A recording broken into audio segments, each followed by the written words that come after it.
I have just decided not to get frustrated about things because there are hypocrisies in our world. Everyone knows that. We've been talking about a big one right here, and that is that the basic teaching of the scholastic academic world is that human beings are mind and body. If you go to a religious institution, they might make it mind, soul, and body. But no one seems to land on the fact that the mind itself is divided into two hemispheres. How about that for a word?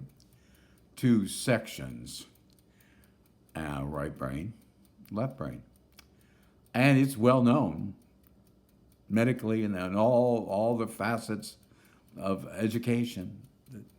The right brain is the center of creativity and feelings, and the left brain is the center of reasonability and repetition. If for some reason mind body, even though the mind doesn't do the same thing, its two compartments don't have the same job. It isn't a right Twix, left Twix thing, They are making different products from the right brain and left brain. So the problem with not understanding that is when you get to the point of the body, or our strength, our representation, our physical presence in the world, it gets really screwed up. It can be really screwed up because here's the honest to God truth about the body.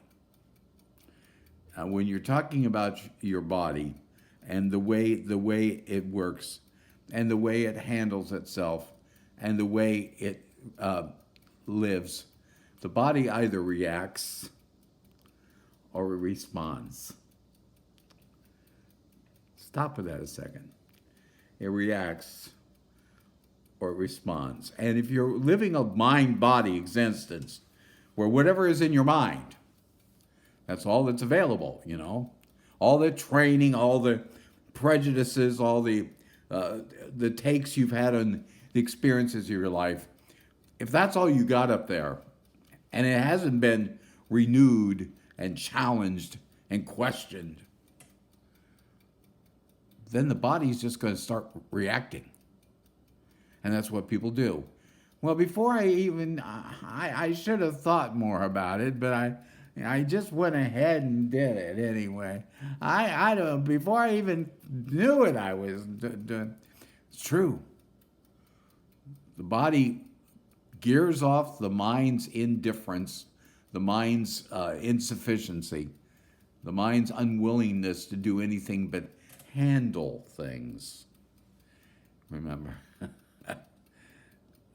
when the brain tries to just handle things instead of resolve them, and the body reacts. And this is why a lot of the times we're walking around going, I'm sorry. Well, I didn't know that. That's not me. I wouldn't do that. It's because we got this unfresh brain, this brain that hasn't been renewed, which stalls or which pumps out old information. And it just is blah. So the body reacts. The body reacts. What we want the body to do, hello, is respond.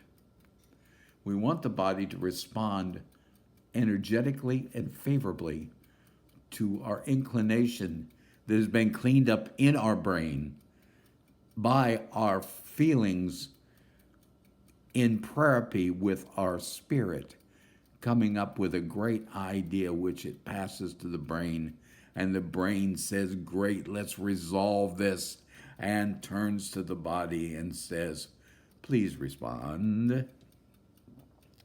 And that's how we're supposed to live. But when you only have a mind-body existence, then you're stuck with a mind, pretty much the mind that you were given at 18. Or if you're religious, you might have a mind, soul, body existence, where you're hoping that your soul can counteract the blandness of your thinking to make your actions more better. But see, here's the truth of the matter. This is why people in churches are so frustrated. Because they know they have a soul and it should be doing a hell of a lot more than it's doing.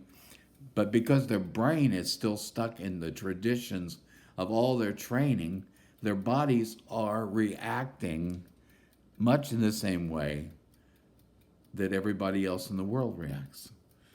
And then, well, where's the transformation? Where am I becoming a new creature in Christ? Where am I becoming a better person? You're not. You're asking your soul to do something the soul doesn't do.